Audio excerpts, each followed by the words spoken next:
ನಮಸ್ಕಾರ ವೀಕ್ಷಕರೇ, ಐಡಿಯಾ ನ್ಯೂಸ್ಗೆ ಸ್ವಾಗತ. ವೀಕ್ಷಕರೇ, ಇವತ್ತು ಬೆಂಗಳೂರಿನ ಕೆಆರ್ಪುರಂ ಬಿಬಿಎಂಪಿ ಕಚೇರಿ ಮುಂಭಾಗ ಬೀದಿ ವ್ಯಾಪಾರಿಗಳ ಗೋಳನ್ನ ನಾವು ನೋಡಲೇಬೇಕಾಗ್ತದೆ. ಒಂದ ಎರಡ ಅವರ ಕಷ್ಟಗಳನ್ನ, ಅವರ ಕಣ್ಣೀರನ್ನ ಸುರಿಸಂತ ದೃಶ್ಯವನ್ನ ಇವತ್ತು ನಾವು ನೋಡಲೇಬೇಕಾಗುತ್ತೆ. ಸರ್, ನೀವು ಬೀದಿಯಲ್ಲಿರ್ತಕ್ಕಂಥ ಭವಿಷ್ಯವನ್ನ, ನಾವು ದುಡಿದಿರ್ತಕ್ಕಂಥ ಅನ್ನವನ್ನ ಕಿತ್ಕೊಳ್ತಾ ಇದ್ರ, ಇಷ್ಟು ವರ್ಷಗಳಿಂದ ಯಾಕೆ ಸುಮ್ಮನೆ ಇದ್ರಿ? ಈಗ ನೀವು ಮಾಡ್ತಾ ಇದ್ರಲ್ಲ, ಕೆಲವ್ರನ್ನ ಬಿಟ್ಟಿದ್ರಿ, ಕೆಲವರು ಬಿಡ್ಲಿಲ್ಲ. ನಮ್ಮಂತ ಅಮಾಯಕರನ್ನ ನೀವು ತೆರವುಗೊಳಿಸ್ತಾ ಇದ್ರ, ಕೆಲವು ದಬ್ಬಾಳಿಕೆ ಮಾಡಿದಂತವ್ರನ್ನ ತೆರವುಗೊಳಿಸ್ತಾ ಇಲ್ಲ. ನೀವು ಮಾಡ್ತಾ ಇರೋದು ನಿಜಾನ? ನ್ಯಾಯ ಎಲ್ರಿಗೂ ಒಂದೇ ಇರಲಿ ಅಂತ ಹೇಳಿ ಇವತ್ತು ಬೀದಿ ಬದಿ ವ್ಯಾಪಾರಿಗಳು ಶಾಂತಿಯುತವಾಗಿ ಇವತ್ತು ಬಿಬಿಎಂಪಿ ಕಚೇರಿ ಅಧಿಕಾರಿಗಳಿಗೆ ಮನವಿ ಕೊಟ್ಟಕ್ಕಂತಹ ದೃಶ್ಯವನ್ನ ಸಂಪೂರ್ಣವಾಗಿ ನೋಡೋಣ ಬನ್ನಿ. ಚೆನ್ನಾಗಿ ಕಷ್ಟಗಳಿದೆ, ಎಲ್ಲ ಬಡಬೋಗ್ತಿದ್ದಾರೆ. ಏನೋ ಪಾಪ ಬದುಕೊಂಡಾಕ ಸ್ವಲ್ಪ ಜಾಗ ಮಾಡಿಕೊಡಿ ಸ್ವಾಮಿ.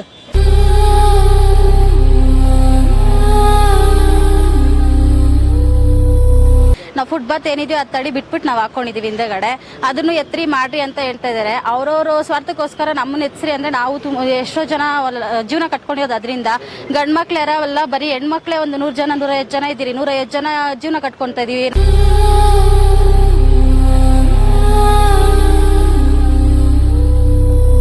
ಅವ್ರಿಗೂ ಮಾರೋದಕ್ಕೂ ಒಂದು ಅವಕಾಶ ಇಲ್ದಿರಂಗೆ ಅವ್ರ ಹೊಟ್ಟೆ ಮೇಲೆಲ್ಲ ಹೊಡಿತಾ ಇದ್ದಾರೆ.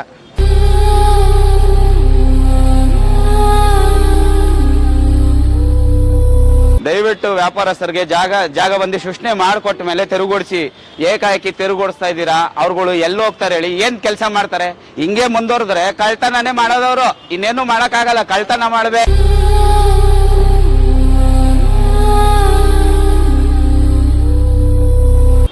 ಒಂದ್ ತಿಂಗಳಿಂದ ನಾನು ವ್ಯಾಪಾರ ಇಲ್ಲದೆ ಓಡಾಡ್ತಾ ಇದ್ದೀನಿ. ಇಲ್ಲಿಂದ ಅಲ್ಲಿ ಐಟೈಲ್ ಎತ್ತಮ್ಮ ಅಂತಾರೆ, ಆ ಕಡೆ ಎತ್ತಮ್ಮ ಅಂತಾರೆ. ನಾವೆಲ್ಲ ಮಾಡ್ಬೇಕು, ಹೆಣ್ಮಕ್ಳು ನೇಣು ಹಾಕೊಂಡು ಸಾಯ್ಬೇಕ ನಾವು?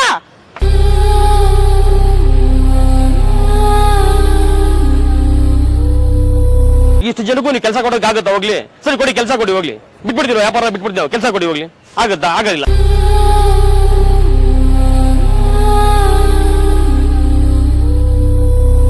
ವರ್ಷದ ಕಾಲ ಜೀವನ ಮಾಡ್ತಾ ಇದ್ದೀವಿ. ಇವತ್ತು ನೀವು ಮಾರ್ಬೇಡ್ರಿ ಅಂತ ನಾವ್ ಎಲ್ಲೋಗಿ ಜೀವನ ಮಾಡ್ಬೇಕು ಸ್ವಾಮಿ.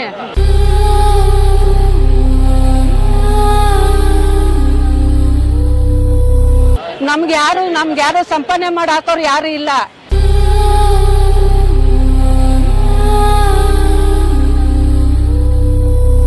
ನಾವು 30 ವರ್ಷದ ಕಾಲ ಜೀವನ ಮಾಡ್ತಾ ಇರೋದು.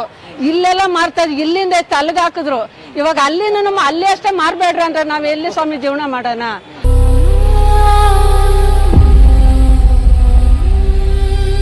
ನಮ್ಗಲ್ಲಿ ಅವಕಾಶ ಮಾಡ್ಕೊಡಿ.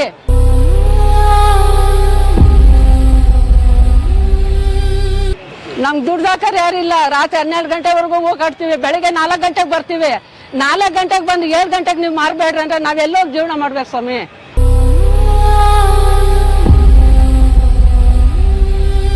ಶಿಷ್ಟ ಬೇರೆ ಕೊಟ್ರೆ ನಿಮ್ಗೆ ಹೇಳ್ತಾ ಇದೀವಿ, ಇದು ತಪ್ಪು ಮಾಡ್ತಾ ಇದ್ದೀರಾ. ನಿಮ್ಮ ಅಧಿಕಾರಿಗಳು ತಪ್ಪು ಮಾಡ್ತಾ ಇದಾರೆ.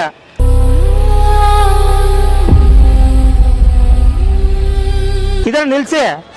ಫಸ್ಟ್ ಬೀದಿ ವ್ಯಾಪಾರಿಗಳಿಗೆ ಬದುಕೋದಕ್ಕೆ ದಾರಿ ಮಾಡಿಕೊಡಿ, ರೈತರಿಗೆ ದುಡ್ಡು ತಿನ್ನೋದಕ್ಕೆ ದಾರಿ ಮಾಡಿಕೊಡಿ.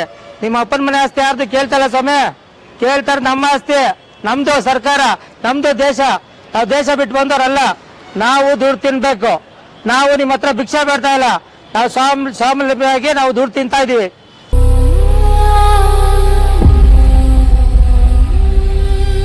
ಜಾಗ ಬೇಕೇ ಬೇಕು ಜೀವನ ಮಾಡ್ಕೊಳಕ್. ನಮ್ಗೆ ಅಲ್ಲಿ ಅವಕಾಶ ಇಲ್ಲ, ಏನ್ ಆಧಾರವಿಲ್ಲ. ಇದು ಬಿಟ್ಟಿದ್ರೆ ಗಂಜಿ ಕುಡಿಯೋದು ಯಾವ್ದು ಇಲ್ಲ ನಮ್ಗ.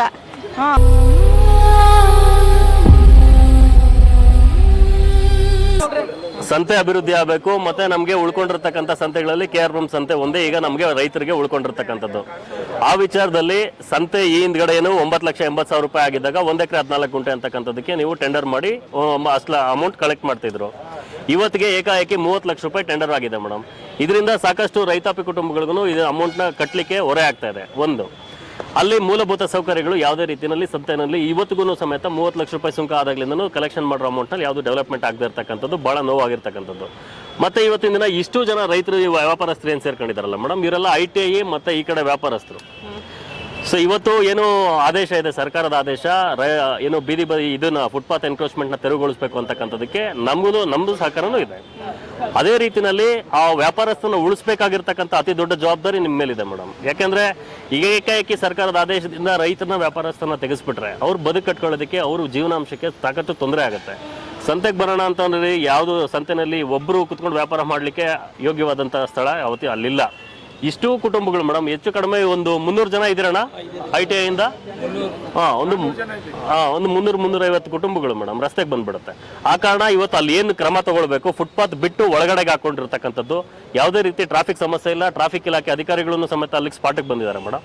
ಆ ಕಾರಣ ನೀವು ಟೆಂಡರ್ ಮಾಡಿದ್ದೀರಾ, 21ನೇ ಅಂಶ ನೀವು ಇದರಲ್ಲಿ ಸೇರಿಸಿದ್ದೀರಾ. ಏನು ITI ಇಂದ ಬೆಂಗನಕೆರೆವರೆಗೂ ಟೆಂಡರ್ ತಗೋಬಹುದು, ಇದರಲ್ಲಿ ಗುತ್ತಿಗೆ ಏನು ಸುಂಕ ತಗೊಳ್ಬೋದು ಅಂತ ಒಂದು ಪಾಯಿಂಟ್ ಹಾಕಿದ್ದಾರೆ. ಆ ಕಾರಣ ಇವರೆಲ್ಲ ವ್ಯಾಪಾರಸ್ಥರು ಅಲ್ಲಿದ್ದಂಥವ್ರೆ.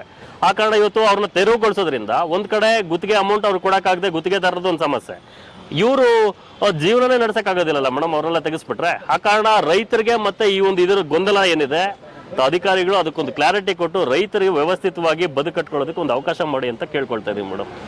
ಏನೋ ಒಂದು 2 ದಿನ ವ್ಯಾಪಾರ ಮಾಡ್ಕೊಳ್ಳೋಕೆ ಅವಕಾಶ ಮಾಡ್ಕೊಳ್ಳಿ ಸರ್ಕಾರ. ನೋಡಪ್ಪ, ಆಯುಕ್ತರ ಹತ್ರ ಮಾತಾಡಿದ್ದೀನಿ, ಆಯ್ತಾ? ಆಯುಕ್ತರು ಒಂದು ಮೀಟಿಂಗ್ ಮಾಡೋಣ ಅಂತ ಹೇಳಿದ್ದಾರೆ. ಅವಾಗ ಇವ್ರು ಬರ್ತಾರೆ, ಗುತ್ತಿಗೆದಾರರು ಬರ್ತಾರೆ. ಅವಾಗ ಅವ್ರ ಕಷ್ಟ ಏನಿದೆ ಅವರು ಹೇಳಿ. ಈ ವಾರನೇ ಆಗಬೇಕಾಗಿತ್ತು ಮೀಟಿಂಗು. ಈ ವಾರ ಏನಾಯಿತು, SIR ವರ್ಕಿದ್ದು ಸ್ವಲ್ಪ ಸೀರಿಯಸ್ ಆಯಿತು. ಹೇಳಿದ್ದಾರೆ, ಗೈಡ್ಲೈನ್ಸಿಗೋಸ್ಕರ ವೆಯ್ಟ್ ಮಾಡ್ತಾ ಇದ್ದೀವಿ, ಯಾವ ರೀತಿ ಗೈಡ್ಲೈನ್ಸ್ ಕೊಡ್ತಾರೆ ಅಂತ ಅಂದ್ಬಿಟ್ಟು. ಬೀದಿ ಬದಿ ವ್ಯಾಪಾರಿಗಳನ್ನ ಅಂದರೆ ಬೀದಿಗೆ ತರಬೇಕಂತ ಅದೇನು ಇಂಟೆನ್ಷನ್ ಅಲ್ಲ. ಮೇನ್ ರೋಡಲ್ಲ, ಸಬಾರ್ಟಿರಿಯರ್ ರೋಡಲ್ಲಿ ಅವ್ರಿಗೆ ವ್ಯವಸ್ಥೆ ಮಾಡಿಕೊಡ್ಬೇಕು.